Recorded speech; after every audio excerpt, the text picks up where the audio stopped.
ഈ വെളിയിൽ ഓടി നടന്നതിനെ പിടിച്ച് ഒറ്റാലിലാക്കാൻ നോക്കുമ്പോൾ ഒറ്റാലി കിടന്നതും പോയി.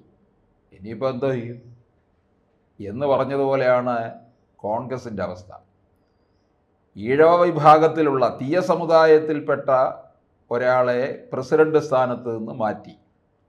എന്നിട്ട് ക്രൈസ്തവ സഭയിൽ നിന്ന് ക്രൈസ്തവ വിശ്വാസിയായിട്ടുള്ള സണ്ണി ജോസഫിനെ എടുത്ത് കോൺഗ്രസിൻ്റെ പ്രസിഡന്റ് സ്ഥാനത്ത് കൊണ്ടുവന്നു, ക്രൈസ്തവരുടെ വോട്ട് നേടുന്നതിന് വേണ്ടി. ഈ ക്രൈസ്തവരുടെ വോട്ട് എങ്ങനെ പോയതാണ് ഇവർക്ക്? രണ്ട് കാരണങ്ങൾ ഇതിനകത്തുണ്ട്.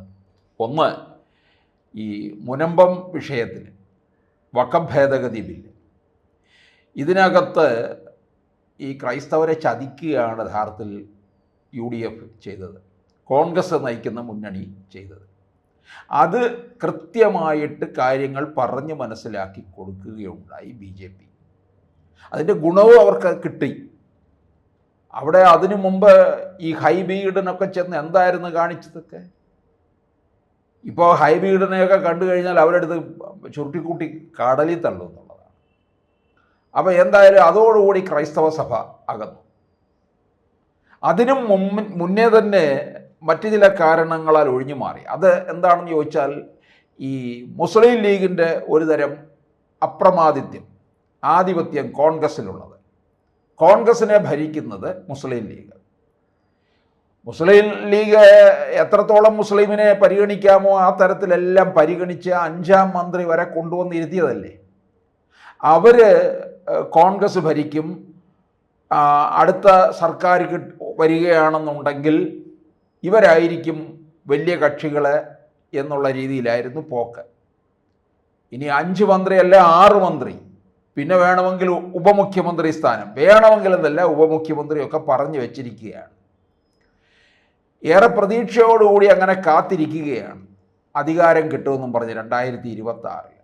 അതിൻ്റെ മുന്നോടിയായിട്ടാണ് ഈ സ്ഥാനചലനം ഉണ്ടാക്കിയിരിക്കുന്നത്. നമ്മുടെ സുധാകരനെ അങ്ങ് കേന്ദ്രത്തിലോട്ടങ്ങ് വിട്ടു, വർക്കിംഗ് കമ്മിറ്റി പ്രത്യേക ക്ഷണിതാവായിട്ട്. ഇവിടെ പുതുമുഖങ്ങളെയൊക്കെ കൊണ്ടുവന്നിട്ടുണ്ട്, വിഷ്ണുനാഥിനെയും അൽകുമാറിനെയും ഷാഫി പറമ്പിലിനെയും ഒക്കെ. അവിടെ സമവാക്യങ്ങളൊക്കെ, സമുദായ സമവാക്യങ്ങളൊക്കെ പാലിച്ചിരിക്കുകയാണ്. ഒരു ഈഴവനെ മാറ്റിയെങ്കിൽ മറ്റൊരു ഈഴവനെ അടൂർ പ്രകാശിന് നൽകിയിട്ടുണ്ട്. അടൂർ പ്രകാശ് സുസമ്മതനാണ്. എന്തുകൊണ്ട് അടൂർ പ്രകാശിന് KPCC പ്രസിഡന്റ് സ്ഥാനത്തേക്ക് കൊണ്ടുവന്നില്ല? അപ്പോൾ സണ്ണി ജോസഫിലൂടെ ക്രൈസ്തവ വോട്ടുകൾ മുഴുവൻ അങ്ങ് ഏകീകരിക്കാമെന്നുള്ള കണക്കുകൂട്ടിലാണ്. അതൊന്നും നടക്കാൻ പോകുന്നില്ല. ഈ പള്ളിയിൽ ഇടയലേഖനം വായിക്കുന്നതനുസരിച്ചാണ് വോട്ട് ചെയ്യുന്നത്? അതൊന്നുമല്ല. ആ കാലമൊക്കെ പോയി. ഇപ്പോൾ തിരിച്ചറിവുണ്ട്. അല്ലാതെ അച്ഛന്മാരും കപ്പിയാരും ഒക്കെ പറയുന്നതനുസരിച്ചൊന്നുമല്ല വോട്ട് ചെയ്യുന്നത്. നായന്മാരല്ല വോട്ട് ചെയ്യുന്നത് പെരുന്നയിലെ പോപ്പ് പറയുന്നതനുസരിച്ചാണോ? വെള്ളാപ്പള്ളി പറയുന്നതനുസരിച്ചാണോ ഈഴവ വിഭാഗത്തിലുള്ളവർ വോട്ട് ചെയ്യുന്നത്? എല്ലായിടങ്ങളിലും ഒരു വികസന രാഷ്ട്രീയമാണ് പുതുതലമുറ കാണുന്നത്. അല്ലാതെ നമ്മുടെ ഈ പഴയകാല ചീഞ്ഞളിഞ്ഞ രാഷ്ട്രീയത്തിലല്ല അവർക്ക് വിശ്വാസം. ഡെവലപ്മെൻറ്റ് പൊളിറ്റിക്സിലാണ് അവർ പ്രാധാന്യം കൊടുക്കുന്നത്. അപ്പോൾ ഇവർ വളരെ ചാതുര്യത്തോടുകൂടി ഒരു ഉടച്ചുവാർക്കലാണ് നടത്തിയത്. ഈ ഉടച്ചുവാർക്കലിൻ്റെ ഗുണം 26-ൽ നല്ല ഈ 25-ൽ തന്നെ തദ്ദേശ തെരഞ്ഞെടുപ്പ് മുതൽ അങ്ങോട്ട് കിട്ടുമോ എന്നുള്ളത് നോക്കണം. അതിനു മുമ്പൊരു ഉപതെരഞ്ഞെടുപ്പ് വരുന്നുണ്ട് നിലമ്പൂരിൽ. നിലമ്പൂരിലെ ഉപതെരഞ്ഞെടുപ്പിന് ഏറെ സാധ്യത UDFന് തന്നെയാണ്. കാരണം അത് UDFൻ്റെ മെച്ചം കൊണ്ടൊന്നുമല്ല, PV അൻവർ UDFിലേക്ക് ചാഞ്ഞു നിൽക്കുകയാണ്. അപ്പോൾ UDFൻ്റെ സ്ഥാനാർത്ഥിക്കാണ് പിന്തുണ കൊടുക്കുന്നത്. അൻവർ മത്സരിക്കുന്നില്ലല്ലോ. അൻവറിന് എന്തായാലും അവിടെ ഒരു നല്ലൊരു പങ്ക് വോട്ടുണ്ട്. ആ വോട്ടും കിട്ടും. UDFൻ്റെ പരമ്പരാഗതമായിട്ടുള്ള വോട്ടും കിട്ടിക്കഴിയുമ്പോൾ അവിടെ UDF സ്ഥാനാർത്ഥിക്കുള്ള വിജയമാണ്. CPMന് അവിടെ വലിയ തകർച്ചയായിരിക്കും സംഭവിക്കുന്നത്. അത് വലിയ തിരിച്ചടിയാണ്. ഭരണവിരുദ്ധ വികാരമുണ്ടാകും, പിണറായി വിരുദ്ധ തരംഗമുണ്ടാകും. അൻവർ ചോദ്യം ചെയ്ത് ഇറങ്ങിപ്പോകുന്നത് കൊണ്ട് ഗുണവും ഉണ്ടാകും. അപ്പോൾ ഇങ്ങനെയൊക്കെ ഉണ്ടെങ്കിലും അത് ഒരിക്കലും KPCC പ്രസിഡന്റ് വന്നതിന് ശേഷം ഈ ക്രൈസ്തവ വോട്ടുകൾ ഇങ്ങോട്ടേക്ക് വന്നു എന്നൊന്നും കണക്ക് കൂട്ടുകയും വേണ്ട. അവിടെ അൻവറിൻ്റെ വിജയമായിരിക്കും ഉണ്ടാകുന്നത്. ഇനിയും പിന്നീട് അങ്ങോട്ട് തദ്ദേശ തെരഞ്ഞെടുപ്പുണ്ട്. ഈ തദ്ദേശ തെരഞ്ഞെടുപ്പുകളിലൊക്കെ താഴെ തട്ടിൽ നമുക്കറിയാം, തിരുവനന്തപുരത്ത് തന്നെ നഗരസഭയിൽ കോൺഗ്രസിന് മേൽവിലാസമില്ലാത്ത സ്ഥിതിയിലേക്ക് പോവുകയാണ്. ഡൽഹിയിലെ കോൺഗ്രസിൻ്റെ സ്ഥിതി അവിടെ സംപൂജ്യരല്ലേ എന്ന് പറഞ്ഞതുപോലെ ഇവിടെ ഇപ്പോൾ പ്രതിപക്ഷമായിട്ട് നിൽക്കുന്നത് BJP ആണ്. BJP തിരുവനന്തപുരം നഗരസഭ പിടിച്ചെടുക്കുക എന്നുള്ള ലക്ഷ്യത്തോടുള്ള പ്രവർത്തനമാണ് നടത്തുന്നത്.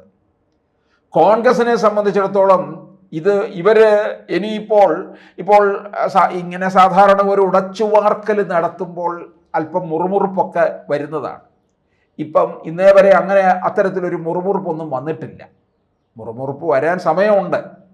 സുധാകരൻ വന്നപ്പോഴും അങ്ങനെ വലിയ മുറുമുറുപ്പൊന്നുമില്ലായിരുന്നു. ഇപ്പോൾ തന്നെ പാർട്ടി സെമി കേഡറാകും, അങ്ങനെയാകും, ഇങ്ങനെയാകും എന്നൊക്കെ പറഞ്ഞാണ്. അവസാനം വന്ന് സുധാകരനെ സെമിയാക്കി ഇവരെല്ലാം കൂടെ പറഞ്ഞു വിടുകയാണ് ചെയ്തത്. ഈ ബോധപൂർവം കോൺഗ്രസിനെ തകർക്കുക എന്നുള്ള ഒരു പ്രക്രിയയാണ് അവിടെ നടന്നിരിക്കുന്നത്. ഇത് കോൺഗ്രസിന്റെ വലിയ സർവനാശത്തിന് ഇടയാക്കുകയും ചെയ്യും.